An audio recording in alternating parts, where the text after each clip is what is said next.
All right, it's been a while since I've been here. I don't even remember when was my last talk, maybe last year. I was still doing my PhD, right? But I do remember that my first talk here was 3 years and a half ago, my first year doing my PhD. So it's pretty cool. It's really good to see some colleagues here today, some old friends as well, people that I haven't seen in many years. So pretty cool stuff. If you don't know me yet, I would probably have to say that I'm really into computer vision. So I'm stretching a little bit myself here today. But of course, I'm going to put my computer vision sort of like part here in this talk. So today we will be talking about vector databases and large language models. But as I said, vector databases are some things that it's a pretty cool concept and nothing really new, but it's been like now very popular. Like there's a lot of applications for this. So hopefully at the end of this presentation, I will be talking about some of those applications that are a little bit outside the large language models. So what is a vector database? So as I was saying, there are many different applications, but you will see vector databases in every single application from now in the next couple of years. I think this is going to be the standard for machine learning applications, especially when you want to scale and when you want to find very specific like use cases, for example, searching similarity. Um, Suddenly, when I say about searching similarity, you can think about like, oh, what if I could like, for example, find similarity in the text, right? If you actually have played with ChatGPT, which I think everyone has played with ChatGPT, right? Who hasn't? Who has actually played with ChatGPT? Pretty much everyone, 80%, 90%. Okay, that's pretty cool. So if you look ChatGPT, you just ask a question and it's just like pulling some answers, right? Uh, I think Philip was mentioning that there is a limitation to the amount of like text that you can fit, and that's also it's not really measured by characters; it's measured by tokens. But the concept here is that now there are many companies that are trying to have a bigger like windows of context in this case. So there are some companies about like Anthropic is it called? Has anyone heard about this company? So there are some other companies that are trying to actually extend these context windows for documents. So there are other ways how we can do that. So Philip also mentioned, for example, that you can take some chunks of some text, for example, and expand a little bit on the, and scale a little bit on that. So today we'll be talking about these vectors databases, but of course, like there are some concepts here that are very important to understand. One of those is the vector embeddings. So who has heard about embeddings before? All right, I would say 50% of here have heard about embeddings. So this is, I would say, again, like this is my opinion, but I would say probably embeddings is kind of like the native sort of like representation of AI and machine learning objects, right? So it's really easy to take, for example, some tabular data and say, this is the representation of my object that I want to identify. But what if we have an image, for example? Are you going to just chunk all the pixels of your image into the database? Or are you going to, how do you represent audio, for example? Right, so embeddings are a very important concept. And it has some interesting properties. So we can actually look for similarities. So we will talk a little bit about it as well. So now, when you go and Google a little bit about vector databases and search engines, you will see that kind of similar, not the same thing, but they kind of do some similar things. So search engines, we have, for example, Face. So that's from Facebook. We have more recently, as you will hear it a lot, like Chroma, Pinecone, those are more like traditional vector databases. So all of them deal with vectors, and you can store vectors. The difference is that because it's a database, you can actually do things like create, read, update, delete, right? Like all the CRUD sort of like operations that you could do in a normal database. Other than that,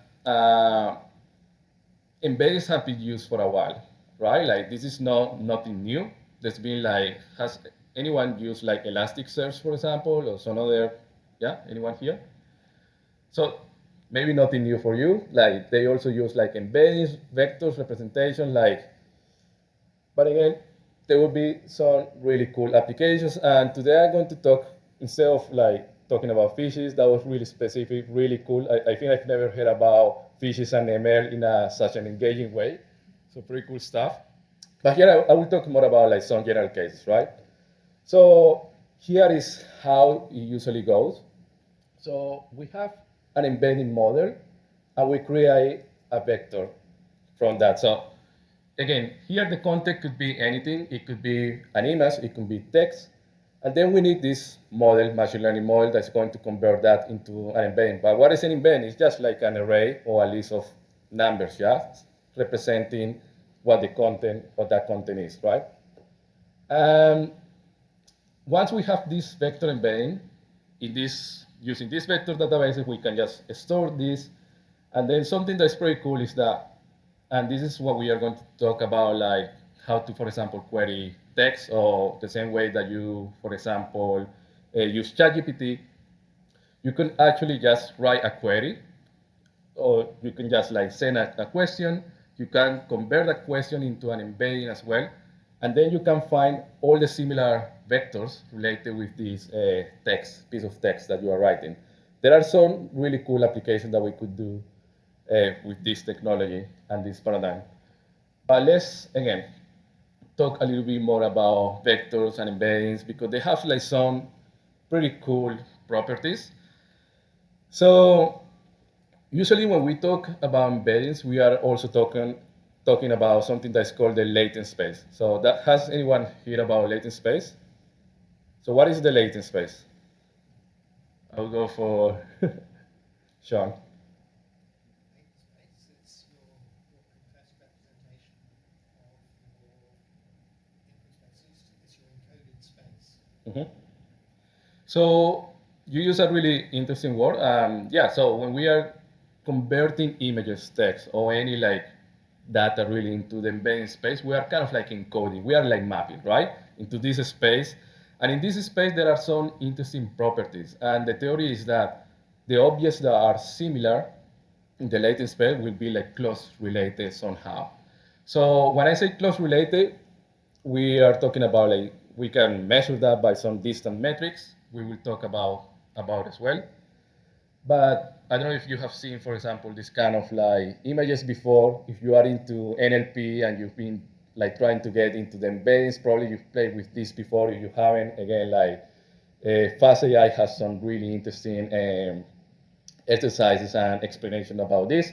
But for example, here we have imagine words encoded into this embedding space, right? And then we will see, for example, that stop words, for example, a, they will be like close related. But for example, colors like red, green, ruby, they might be like close related in another space, right? And then there's something interesting as well. For example, we can see vehicle, and then we can see like the words car and auto will be somehow close to that space as well. Even more interesting, you can actually make also operations with your embeddings. For example, you can say like fast, red, car, so, you know, it will create like this new embedding. So again, this is just like a toy example. In reality, there could be like many more complicated things, you know, like the embedding space could be like highly dimensional, and it's not just like a 2D or 3D dimensions. So we were discussing about similarity metrics. If you are familiar with the Euclidean distance, there are like many things that we do in machine learning with the Euclidean distance. For vectors, there are some other metrics that are like really interesting. One of those is the cosine similarity. So the idea behind this metric is that you can have two vectors. You can calculate the angle between those two vectors. And then if you pass the cosine of that vector, if they are very close, or indeed you get one, it will be the same pretty much representation. So this is pretty cool because it gives you values between, for example, 0 and 1. 0 if it's not related at all. And then you could even have the opposite, which is like -1, for example, and this could represent that it's just the opposite ideas on how. This is just one of the metrics. Actually, in reality, with vector databases, you can use like many different similarity metrics. So this is one of the architectures that people are playing a little bit around. So if you haven't seen this already on the internet, there are many tutorials on how to actually create a system where you can query some like PDFs or Word documents, for example. So the simple idea is that you can take a PDF or many multiple PDFs, and then you can split this into chunks. So every chunk of text can be converted, or you can use a machine learning model to convert this into an embedding, and then you insert that into the database, right? Similarly, once you do that process, which is the uploading or converting that document into the embedding space and saving that, once you have done that, then the user could just like ask, very similar to, for example, in this case, using ChatGPT API, you could convert that query as well into an embedding. So you have to use the same machine learning model or the same API that you use for the documents. And then guess what? Now we have a query that is an embedding, is a vector, and we have many different vectors in the database. So what could we do with that? We could, for example, now convert that query and find like what are the top 5 related, for example, or closest vectors here that we could use. So the interesting part now, and this is how we can extend, for example, the capabilities of ChatGPT or some other like future, I guess, language models as well. Imagine that now we are going to retrieve the relevant chunks of text. And now with those relevant chunks of text, we are going to pass that as part of the context. So now your question, whatever you are asking about your document, you will actually bring the related content, and then it's not going to be that likely, or I don't know, maybe it's going to hallucinate, but now you are explicitly saying, this is the chunks of text that are related with your question. Now answer the question with this context that I'm giving you. So it will give you a response. So for this project, I actually at the end going to put the link. I put something on my GitHub. There are plenty of tutorials for doing this, to be honest, but if you want to play with something, the code works. It uses Gradio. Has anyone used Gradio here, or Streamlit, for example? Very popular Python libraries to create really, really fast data applications. So something I forgot to tell you, or maybe if you notice, is that, I don't know who noticed this. Has anyone seen that? Okay, pretty cool, hey? As I said, I'm a computer vision nerd, so all the images here are actually generated by AI, but except the logos, I guess. And this really handsome guy, objectively, well, maybe not so objectively. Just funny story. This is actually generated by AI, but of course I use like my face as a model. I just said it like, just create like this really fashionable guy, with the European style, using like fashionable glasses. And now I'm really tempted to get those glasses. Like, what do you think? Like, does it look good? So there are many applications, and this is just an example now, extending a little bit on the computer vision sort of like space. So actually, there is a company here in Perth, Semantic. Is there anyone from Semantic today here? No? Okay, they use like facial recognition. I'm not sure if they use the same system, but this is something that could work as well. So pretty much when you try to identify faces, or you have a database full of faces, one thing that you could do is actually getting those faces, convert that into the embedding space. You could use something like FaceNet, or maybe some other more fancy way of extracting features from that image. And that would be your embedding, your vector, right? So then you can save that into the vector database.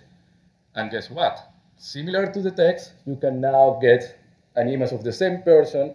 You can actually convert that or get the embeddings of those features of that person, and then you can query.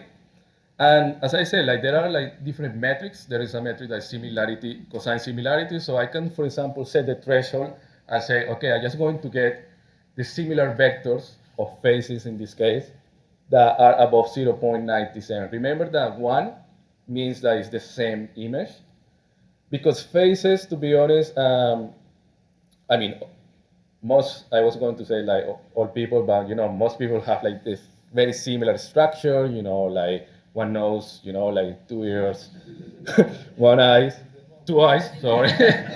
Well, there could be people with one eye, right? But the idea here is like we are going to set a threshold that is like 0.97 because most human faces, at least from the embedding space, could look like very similar. But this is going to depend on the kind of like thing that you want to identify. Like for example, if you are identifying cats and dogs, the typical example of machine learning, maybe you don't need like a really high threshold, or maybe you do. I don't know. So you can experiment with those thresholds a little bit. So the idea here then is like, did I find, you can query the database and you can, again, same process. You just convert the face into the embedding space, you query the vector database, then you get the similarity and you see if there's any instance there that has, for example, greater than 0.98. So yeah, that means that you have that face or that representation of the object in the database. The cool thing is that these databases allows you to also put like metadata. So it's not only just the object, for example, you could put like some metadata. If you are not going to store, which I would never recommend to store like images in a database, you can, for example, with the embedding, you can store as well the, let's say the S3 location. If you are using AWS, you can just like, this is the image I'm using, for example. So that's how you link the content with embedding. And you can do a lot of like cool stuff with that. Again, all images generated by AI. And in this case, image search. So this is another like classic example, right? Imagine now that instead of faces, I just want to find images that are similar, right? And I think Google and some other like products have like this feature. If you haven't explored, like you can actually go to image search, put an image out there, and it will try to retrieve very similar images. How does it work? Okay, this is like a probably a very basic idea on how it works. Probably they have like more fancier algorithms, but I think the idea is pretty much this. Very similarly, you can just take that image. And I remember I implemented actually something similar like 4 years ago. And the way I did it, it was just like a general image search kind of operation. So what I did was taking ResNet 50, who here has played with ResNet. Everyone who is in ML and computer vision probably has done that. And this model was pre-trained on ImageNet. What is cool, and this is the part that maybe if you have explored or if you have played with embeddings, what you could do is just removing that last layer of the 1,000 classes that ImageNet has, and then the layer before that is the embedding sort of like layer that you will need, or it's a representation.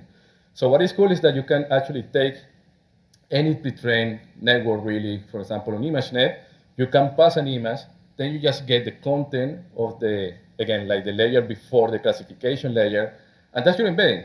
So you don't even need like any other fancy API. Then very similarly, you save it, you can ask a query, the queries has to be converted to the embedding space, and then you are going to find a similar image. So with this talk, again, this is probably like a very short one, but just wanted to mention like the importance of vector databases, and I hope that I poke a little bit into your brains if you haven't think about architectures like this before. But now imagine like how Spotify works, right? And some other things like in theory you could convert, for example, audio into images. If you have played with mel spectrograms or spectrograms, you can have a representation of an image. And then imagine that you want to find like similar images or similar tastes, right? You want to discover like new things. Same approach applies. So vector databases, I believe, is going to be everywhere. It's like really important. I think it's very important that we start getting more used to it and explore this tool. So that's pretty much for me. Thank you so much. As I said, like I have the GitHub repo. The chat document project I mentioned about is working. You just have to follow the instructions. I tried to document and put as many comments as I could, but if you have any questions or you try to run it and doesn't work, let me know. Yeah, thank you so much. That's it.